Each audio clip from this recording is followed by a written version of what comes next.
The concept of remote-controlled vehicles carrying an explosive charge got their start during the First World War, as inventors in several countries had already begun experimentation with the idea of strapping explosives onto radio-controlled vehicles.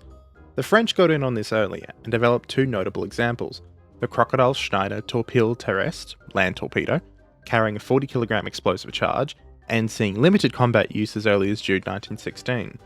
It performed horrifically, and it was quickly overshadowed by the arrival of conventional tanks. Another French design, the Aubriot Gabet Torpille Electrique, that was terrible, was powered by a single electric motor fed through a trailing cable. The vehicle was designed to explicitly cross no man's land and strike at enemy trenches. Of course, other nations would work on this too in the post-war years, with the United States inventing a similar concept, but the technology was limited, and its efficacy was questionable. That is, of course, until we get to World War II. Welcome back to 5 Minute History, the weekly series where patrons choose the topic. This week we're going to be talking about the Goliath tracked mine, courtesy of Midra in 1990.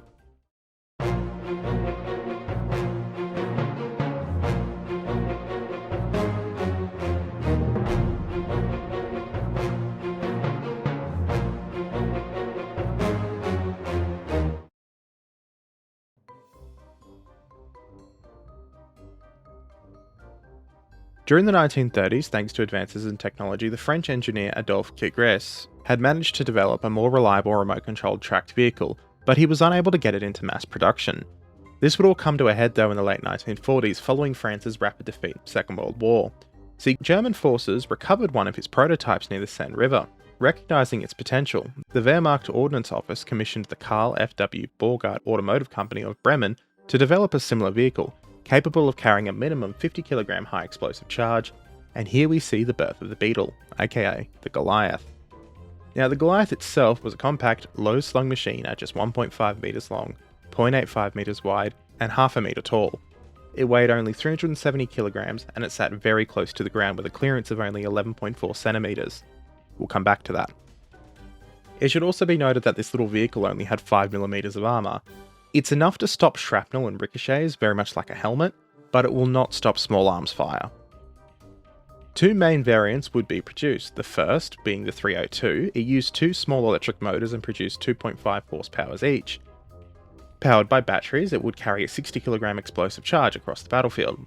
This model was incredibly, and I mean hideously expensive to mass produce, with each unit costing 3,000 Reichsmarks.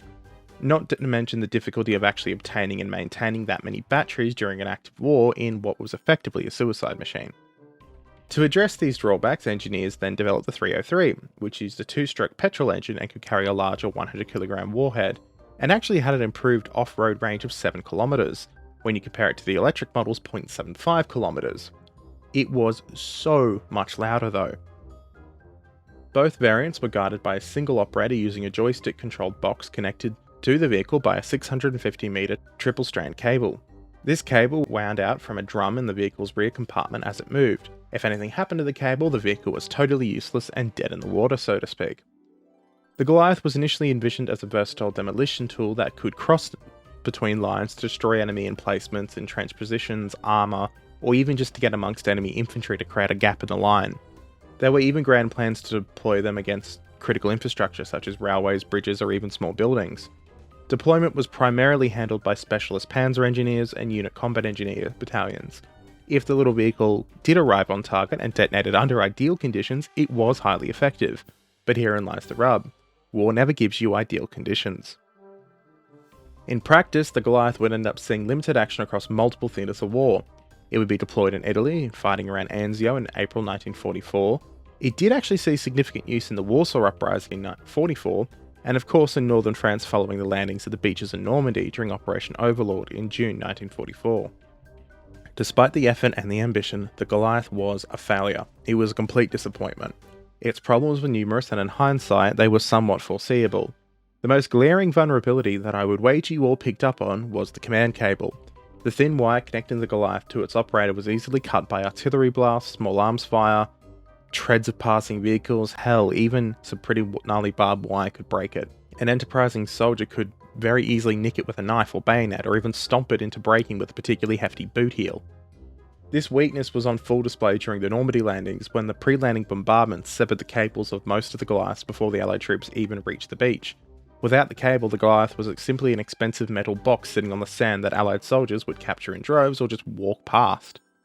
Speed was another critical limitation here. The Goliath moved at a maximum of 6 kilometers an hour on a good surface, which is barely faster than a brisk walk. Against a moving tank or retreating soldier, or, on a battlefield that's been torn up by artillery and grenades and people moving through it, it was slow. It could get stuck. Its minimal ground clearance that we mentioned before of 11 centimeters was horrible, meaning that any rubble or mud made it useless, and it was just ruined. And for most of the Eastern Front during seasonal transitions, the Rasputitsa or the hills of other fronts, it would never even get moving in the first place. It would just break down because it would be clogged.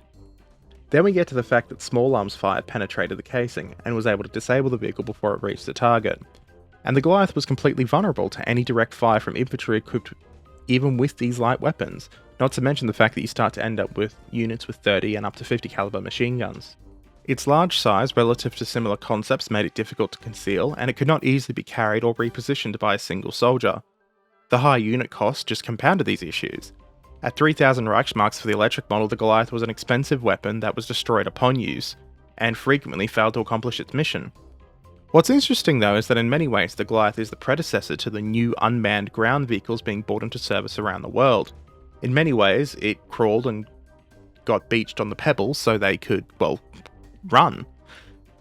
Recently in Ukraine, for example, the Ukrainian forces were able to clear a trench in the southern front by using unmanned vehicles.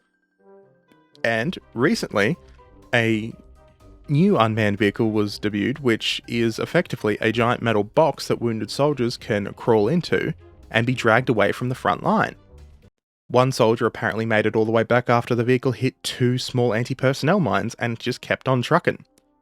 So in some ways, I suppose you could say the Goliath has sort of had an impact.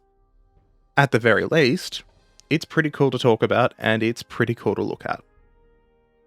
So thank you all for coming. Like, comment, subscribe. Thank you patrons, and particularly the patron who suggested this topic. And I will catch you all next time.